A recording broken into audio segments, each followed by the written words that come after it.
Hello guys, कैसे हैं आप लोग। स्वागत करता हूं आपके अपने ही चैनल फैंटेसी ऐप पे। आज हम बात करने जा रहे हैं न्यूजीलैंड वर्सेस बांग्लादेश के बीच में जो वर्ल्ड कप का 11वां मुकाबला खेला जाएगा। ये दोपहर को 2 बजे एम के चिदम्बरम स्टेडियम चेन्नई में खेला जाएगा। चेन्नई का ग्राउंड है। बात करें इस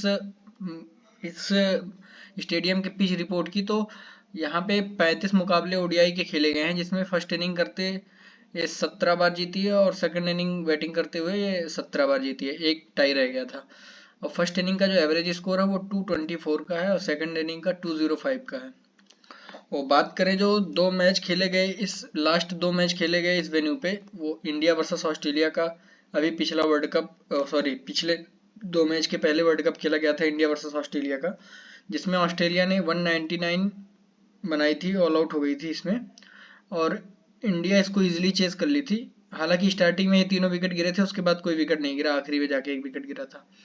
और फर्स्ट इनिंग का इसमें जो स्कोर है, वो स्पिनर ने विकेट लिए थे, वो 6 विकेट लिए थे और पेसर्स 4 विकेट लिए थे। और सेकेंड इनिंग में स्पिनर कोई विकेट नहीं लिया था, पेसर्स 4 विकेट लिए थे, क्योंकि पेसर्स की लाइनअप अच्छी थी यहाँ पे। मिचेल स्टार्क, पैट कमिंस और हैजलवुड टाइप के बॉलर थे।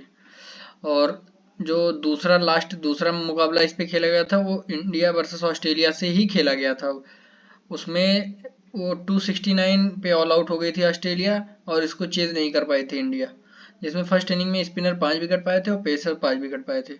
और सेकंड इनिंग में स्पिनर 2 विकेट और पेसर 6 विकेट पाए थे। तो ओवरऑल यहाँ पे जो पिच कंडीशन, मतलब हिस्टोरिकली नेचर जो यहाँ का है, वो मतलब थोड़ा बहुत स्लाइट एडवांटेज फॉर बैट्समैन है, और स्पिनर को भी है मदद, और स्टार्टिंग में जब नई बॉल रहती है तो पेसर्स को भी मदद है। तो ओवरऑल अगर देखा जाए तो कह सकते हैं कि बैलेंस विकेट टाइप का है, कि मतलब 200 से 250 के बीच में स्कोर बनेगा और फिर अच्छा खासे विकेट भी गिरेंगे इसमें। और फर्स्ट इनिंग में स्पिनर्स कम ज़्यादा विकेट ले सकते हैं, क्योंकि ड्यू वगैरह नहीं रहता फर्स्ट इनिंग में, और दिन के मुकाबले में थोड़ा टर्न वगैरह भी मिलता है, तो इसीलिए। बाकी बात करें प्लेइंग 11 में की, तो न्यूजीलैंड की प्लेइंग 11 ये रहेगी, जिसमें हो सकता है इसमें मतलब हो सकता क्या है, केन विलियमसन इसमें उपलब्ध रहेंगे, जिसमें कैप्टनसी केन विलियमसन करेंगे। और ये भी हो सकता है कि डेविन कॉनवे के साथ विलियंग ओपन करें, तो फिर यहाँ नीचे में भी डेरिल मिचेल का जगह ना बने, ऐसा हो सकता है। लेकिन अभी के लिए तो जहाँ तक रिपोर्ट आ रही है, वो ये प्लेइंग 11 रहेगी, जिसमें केन विलियमसन के साथ डेविन कॉनवे ओपन करेंगे। और अगर फिर पिछली बार की तरह, पिछले 2 मैच की तरह रचिन को प्रमोट किया गया, तो ये वन डाउन आएंगे, क्योंकि अच्छी बैटिंग कर रहे हैं। और बाकी इनके मेन तेज गेंदबाज की बात करें तो लॉकी फर्गूसन जो पूरे 10 ओवर करेंगे, ट्रेंट बोल्ट जो पूरे 10 ओवर करेंगे, मैट हेनरी जो पूरे 10 ओवर करेंगे। लॉकी फर्गूसन के कुछ ओवर कट सकते हैं अगर ये महंगा साबित होते हैं तो। बाकी ईसोडी पूरे 10 ओवर करेंगे, अपने टीम के मेन स्पिनर है, और मिचेल सेंटनर, ये दोनों पूरे 10-10 ओवर करने के चांसेस हैं। बाकी जो भी शेयर करेगा वो रचिन रविंद्र के साथ शेयर करेगा, और हमें लग रहा है कि स्पिन फ्रेंडली पिच है, तो रचिन रविंद्र और ये तीनों 10-10 कर सकते हैं, ऐसा चांस है। बाकी अगर ये चाहें तो एक स्पिनर को, मतलब स्पिन को ज़्यादा मदद है, तो ग्लेन फिलिप्स भी कैन ऑल्सो बॉल। और बांग्लादेश की बात करें तो ये प्लेइंग 11 रहेगी बांग्लादेश की, जिसमें इनके जो मेन तेज गेंदबाज हैं वो शरफुल इस्लाम, हसन महमूद, तस्कीन अहमद, ये तीन इनके मेन तेज गेंदबाज हैं। और मेहदी हसन, और एक मेहदी हसन मिराज हैं, जिनको हमने मेंशन नहीं किया है, वो मतलब हरदोई की जगह पे मेहदी हसन मिराज खेलेंगे। बाकी साकिब अल हसन, और यहाँ पे जब जो खेलेंगे वो मेहदी हसन मिराज।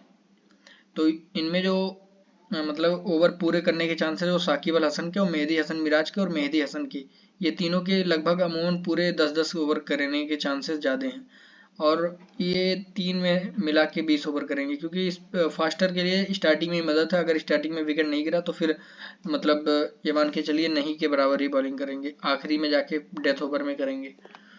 और बात करें जो मतलब इस पिच के बारे में, जो अभी भी बिहेवियर अभी तक हमने आपको बताया है, अगर इससे भी कुछ मतलब चेंज होते हैं तो हम आपको टेलीग्राम चैनल पे बताएंगे। नीचे डिस्क्रिप्शन और कमेंट बॉक्स में लिंक दे दिया गया है, वहाँ जाके जुड़ जाइए।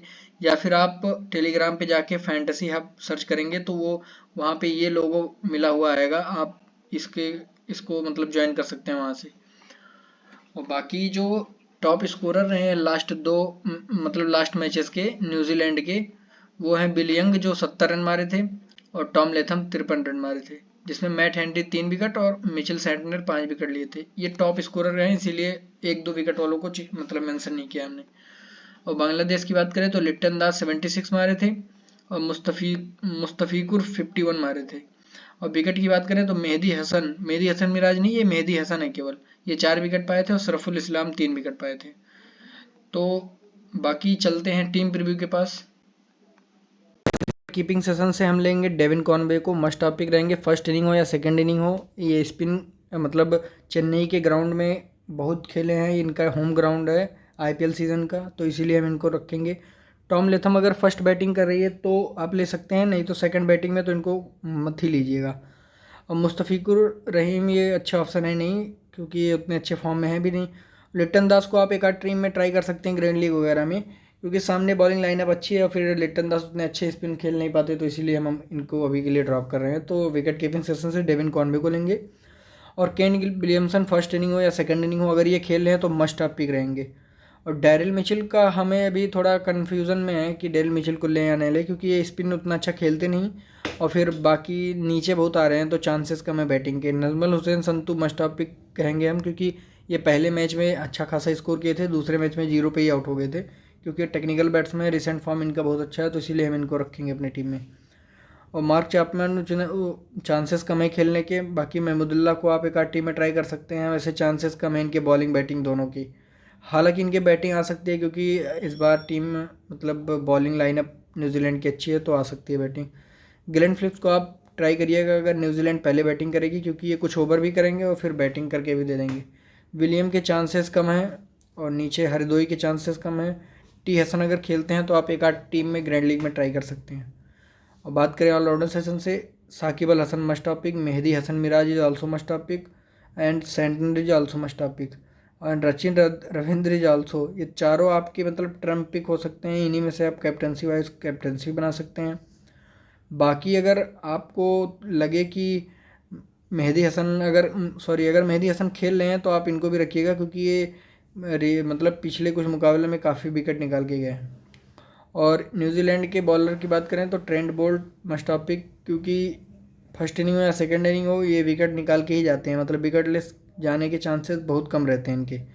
और फिर मैट हेनरी, ये दो इधर के बॉलर रहेंगे। आप अगर बांग्लादेश पहले बॉलिंग करिए तो सरफुल इस्लाम के साथ जा सकते हैं, मैं तो हेनरी के साथ जाऊंगा अभी के लिए। अभी के लिए जो टीम हमारी बनी है वो इस प्रकार से बनी है, जिसमें हम कैप्टनसी दें मतलब कैप्टनसी के ऑप्शन आपको बता देते हैं, आप उन्हीं में से रिवर्स कर लीजिएगा।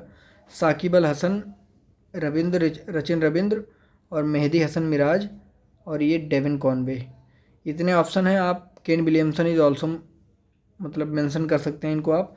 बाकी आप अपने हिसाब से चेंजेस कर सकते हैं टीम में, अगर आपको लगे कि मतलब न्यूजीलैंड के बॉलर काफ़ी मजबूत है तो इधर से आप नजमुल हुसैन संतू को हटा के नीचे से कोई बॉलर्स वगैरह ले सकते हैं। बाकी अभी के लिए बस इतना ही, मिलते हैं नेक्स्ट वीडियो में। जय हिंद।